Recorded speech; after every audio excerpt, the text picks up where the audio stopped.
വിച്ചുമോൻ എവിടെ? ആ, അവൻ പുറത്തുനിന്ന് കളിക്കുക. ആ, പിന്നെ ഞാനൊന്ന് അച്ഛനെ കണ്ടു. ആ, എനിക്കറിയാൻ കാണുമെന്ന്. അച്ഛനെ എവിടെ വെച്ചാ കണ്ടേ? അച്ഛൻ വിച്ചുമോനെ ലച്ചുമോളെ കൂട്ടി നേഴ്സറിയിൽ നിന്നിറങ്ങി വഴിയിലൂടെ വരുന്നതേ ഉണ്ടായിരുന്നുള്ളൂ. മോനെ ഇവിടെ കൊണ്ടുവിടാന്ന് അച്ഛൻ പറഞ്ഞതാ. ഞാനേ പറഞ്ഞേ വേണ്ടാന്ന്. ഇന്ദ്രേട്ടൻ അങ്ങോട്ട് പുറപ്പെടുകയും ചെയ്തല്ലോ. ആ, പിന്നെ നിന്നെ വിളിച്ച കാര്യം അച്ഛൻ എന്നോട് പറഞ്ഞു. നിന്റെ മനസ്സിനെ എന്തോ അലട്ടുന്നുണ്ടെന്ന് അച്ഛന് മനസ്സിലായിട്ടുണ്ട്. ഞാനൊരു ചെറിയ സൂചന കൊടുത്തിട്ടുണ്ട്.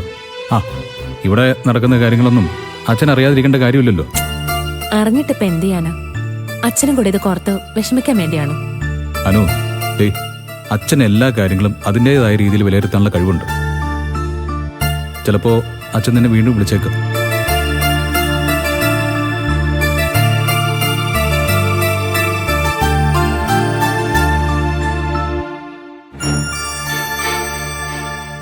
എന്നെ എന്തിനാ അച്ഛൻ വിളിക്കുന്നത്?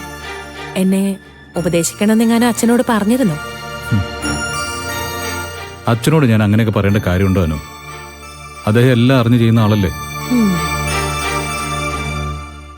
ആ, പിന്നെ നീ ഊണ് കഴിച്ചായിരുന്നോ?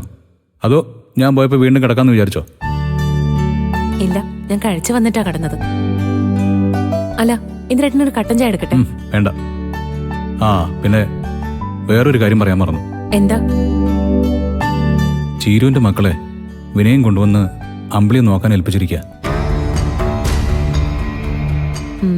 അത് ഞാൻ അറിഞ്ഞിരുന്നു. രാവിലെ വിച്ചുമോനെ നഴ്സറി കൊണ്ടുവിടാൻ പോയപ്പോ രഘുവേട്ടനെ കണ്ടിരുന്നു. എന്നിട്ട് നീ അത് എന്നോട് പറഞ്ഞില്ലല്ലോ. അതൊക്കെ പറയാൻ പറ്റിയ സാഹചര്യമായിരുന്നോ ഇവിടെ? പിന്നെ ഇന്ദ്രേട്ടന് ഉച്ചയോർക്കം കഴിഞ്ഞ് ഉണർന്നപ്പോഴല്ലേ എന്നോടുള്ള അറപ്പും വെറുപ്പും ഒക്കെ കുറഞ്ഞത്. അനു, അതൊക്കെ ഇനി മറന്നുകള. എന്നാലേ ഞാൻ ഇറങ്ങാം.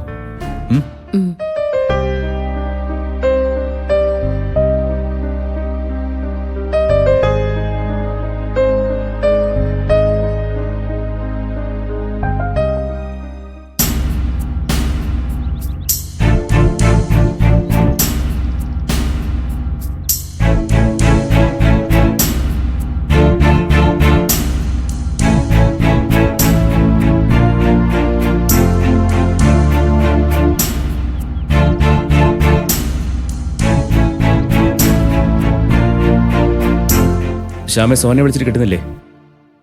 റിങ് ചെയ്യുന്നുണ്ട്, പക്ഷെ എടുക്കുന്നില്ല. നീ ടെൻഷൻ ആവണ്ട, അവള് വന്നോണ്ടിരിക്കുകയായിരിക്കും. എന്നാലും സന്ധ്യ ആവാറായില്ല സത്യ. ഉച്ചവരെയാണ് ക്ലാസ്. അത് കഴിഞ്ഞാൽ മേഡത്തിന് അസിസ്റ്റ് ചെയ്യാൻ താല്പര്യമുണ്ടെങ്കിൽ മാത്രം നിന്നാൽ മതി. എന്നാലും 4 മണിക്ക് മുമ്പ് എത്തേണ്ടതല്ലേ? ഛേ, ഇവൾക്കൊന്ന് ഫോൺ എടുത്താൽ എന്താ? വെറുതെ ബാക്കിയുള്ളവരെ ടെൻഷൻ അടിപ്പിക്കാൻ വേണ്ടി. മനഃപൂർവ്വം എടുക്കാത്ത സത്യ. നീ ഇന്ദിരേട്ടനും പറഞ്ഞുകൊണ്ട് മാത്രം സോനനെ അഡ്ജസ്റ്റ് ചെയ്യുന്നേ ഉള്ളൂ. അവളുടെ നിലപാടൊന്നും മാറിയിട്ടൊന്നുമില്ല. എടാ, പിന്നെ നീ എന്തിനാ അവളെ ഓർത്തിങ്ങനെ ടെൻഷൻ അടിക്കുന്നത്? വരുമ്പോ വരട്ടെ, നമുക്ക് നോക്കാം. ആ, പിന്നെ എൻ്റെ കാര്യം പോട്ടെ സത്യ. പക്ഷേ ശ്യാമമോളുടെ കാര്യമെങ്കിലും അവളത് ഓർക്കണ്ടേ? മോള് ഞാൻ വന്നത് മുതൽ അമ്മയെക്കുറിച്ച് ചോദിക്കുക.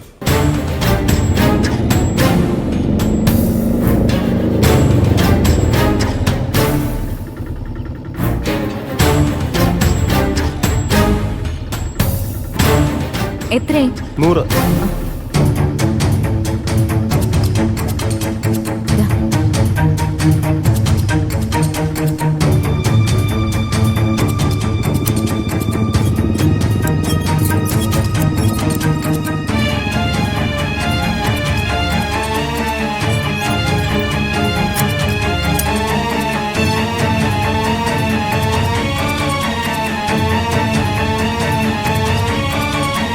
നീ എവിടെയായിരുന്നു സോന ഇത്ര സമയം? സാധാരണ ഇത്ര ലേറ്റ് ആവാറില്ലല്ലോ. ഇന്ന് മാഡത്തിന്റെ ഒപ്പം ഒരു വർക്കിന് പോകേണ്ടി വന്നു. രാത്രിയൊന്നും ആയില്ലല്ലോ. എന്നാലും ലേറ്റ് ആവുന്ന കാര്യം നിനക്കൊന്ന് വിളിച്ചു പറഞ്ഞൂടെ? അറ്റ്ലീസ്റ്റ് ശ്യാമ വിളിച്ചാലെങ്കിൽ നിനക്ക് ഫോൺ എടുത്ത് കാര്യങ്ങൾ പറയാലോ. ഫോൺ എന്റെ ബാഗിലാ, വിളിച്ചത് കേട്ടില്ല. ഇന്ന് കുറച്ച് ലേറ്റ് ആവുന്ന ഞാൻ അമ്മയെ വിളിച്ചു പറഞ്ഞിരുന്നു. അമ്മയെ വിളിച്ചു പറഞ്ഞ അമ്മ മാത്രമേ അറിയത്തുള്ളൂ. കുറച്ച് സമയം ഞാൻ ലേറ്റ് ആവുന്നുള്ള കാര്യം വീട്ടിലുള്ളവരെ മുഴുവൻ വിളിച്ചു പറയണം. അറിയണമെന്നുള്ളവർ അമ്മയോട് ചോദിച്ചാ പോരെ? അതൊന്നും ശരിയാവില്ല. ഞാനും കൂടി അറിയേണ്ട കാര്യം നീ എന്നെ തന്നെ വിളിച്ചു പറയണം. ഞാൻ നിന്റെ ഭർത്താവാ.